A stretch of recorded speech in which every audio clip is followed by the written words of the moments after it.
When Meredith was little, her home was warm, cozy, and welcoming to visitors. Yet there was always one guest who unsettled her. Mr. Chalmers, an old family friend. Mr. Chalmers was an odd man who never moved from the staircase. He was always there, sitting on the second-to-last step, looking down as though lost in thought. Meredith never saw him come or go. He was just there. Each visit he wore the same faded grey suit, the same tired expression, and spoke in the same low, gravelly voice. He never really acknowledged Meredith, only offering a slight nod if she passed by. She tried to avoid him, but sometimes she couldn't help staring. There was something peculiar about his eyes, a deep sadness, like he was holding a painful memory he couldn't shake. Her parents would never talk about him, brushing off her questions with a gentle, "Oh, he's just an old friend." As Meredith grew older, her curiosity about Mr. Chalmers only deepened. Her parents avoided any mention of him, and she started noticing other strange things. Her mother leaving food at the bottom of the staircase, or her father speaking softly to what seemed like no one at all. When she asked her parents about these odd habits, they would change the subject or get strangely quiet, as if bound by some invisible force. One evening, Meredith returned home from school, her curiosity finally reaching its peak. She couldn't shake the feeling that there was more to Mr. Chalmers than her parents were willing to tell. As she entered the house, she noticed him sitting in his usual spot on the staircase. But this time, something was different. The air felt heavy, and the house was unusually silent. Meredith's parents weren't around, and it was just her and Mr. Chalmers. Summoning her courage, she approached him. "Mr. Chalmers, why are you always sitting here? Don't you have anywhere else to go?" For the first time he looked directly at her. His eyes, cold and empty, sent a chill through her. "They never told you, did they?"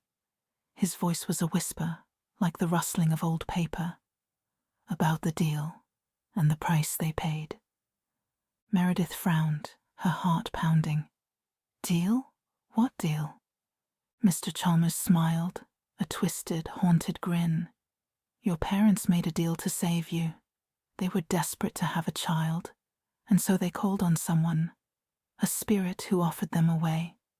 But there was a cost, a life, in exchange for a life." Meredith took a step back, feeling a wave of dread wash over her. "What? What do you mean?"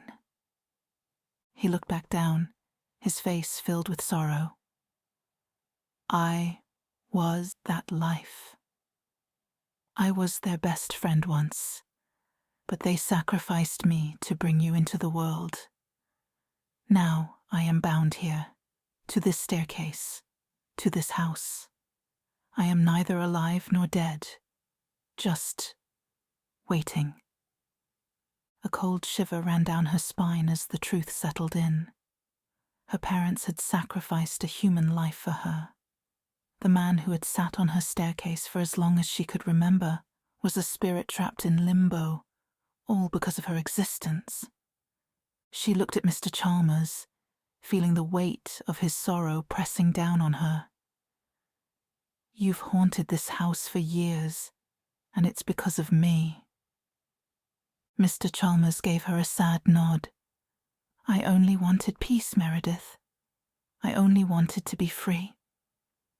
A dark idea began to take shape in Meredith's mind, a horrifying thought that she couldn't push away. She knew what had to be done to free him, even if it terrified her.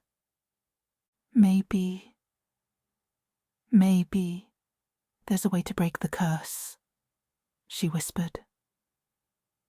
Mr. Chalmers raised his head, hope flickering in his hollow eyes. "There is. A life for a life, Meredith. You can end this." Just then, the door creaked open and her parents walked in. Their faces paled when they saw Meredith standing there with Mr. Chalmers. "You lied to me," Meredith whispered, her voice shaking with betrayal. Her father stepped forward. "What are you talking about?" he asked in shock. "Mr. Chalmers has told me everything, and now I'm going to set him free," she responded angrily.